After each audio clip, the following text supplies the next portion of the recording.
This training will show you how to properly fill out and review a communication log. The communication log is a document that helps establish a baseline of communication about the house and residents throughout all of the different shifts. This communication log must be filled out daily for every single shift. It is crucial that you review it with the shift before you before they leave and the shift after you before you leave. This is a very important document for many reasons. The most important reason is to help you understand everything about the house and the residents that you are going to be taking charge of. It is vital to the care and safety of you and our residents that you understand the state of the home and the residents each time you come in for your shift. Wouldn't you want to know if a resident on a previous shift tried to hurt a staff member so that you can be aware of the resident's behaviors? What about if someone refuses medication that helps them control their behaviors? Or if someone fell earlier in the day and now they are walking with a limp? Or maybe someone has been obsessing over leaving out the front door all morning, but nobody reviewed the communication log with you from the shift before. And because of that, you don't pay attention to him sitting in the closest seat in the house to the front door. And as soon as you turn your back, he elopes. These are all situations that can be better handled with better communication. The first thing you should do when you start your shift is count your residents. For this example, let's say this is a 10-bedroom house and you currently have 8 residents living here. After you have double-checked that they are all in the house, you can put an 8 on our 4 p.m. resident count. Once the end of your shift comes, you can do your end-of-shift resident count and double-check that everyone is still in the house. This count may be different if someone is at an appointment, went to the hospital, or is out with their guardian. If any of those are the case and the count is different from the beginning of the shift, please note that on the general notes line. After you have done your second resident count, you can now start to go down the line and answer the questions for your shift. It is important that even if you check no, that you still leave a note. There should not be any lines left blank.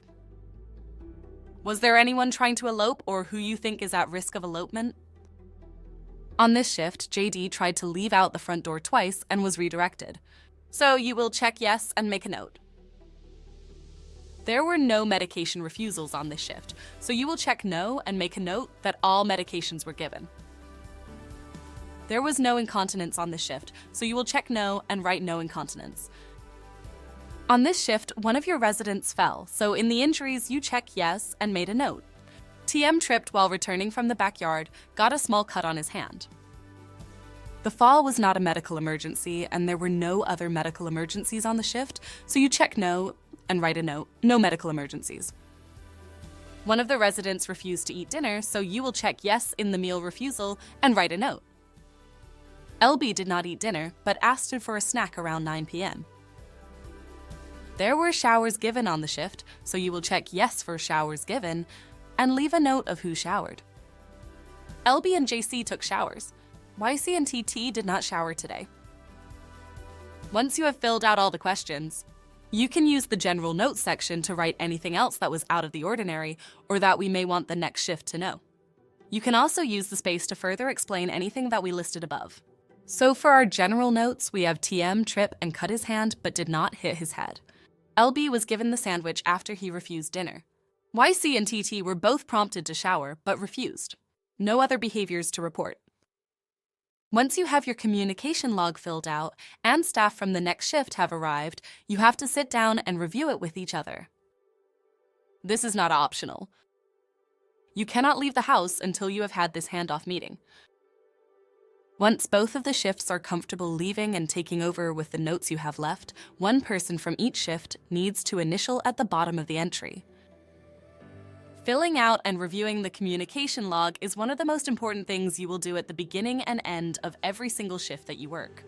It is essential to the safety and well-being of our residents and you as team members. If you have any questions, never hesitate to ask. We are a team and are all here to help each other. Reach out to your manager if you have any questions or concerns.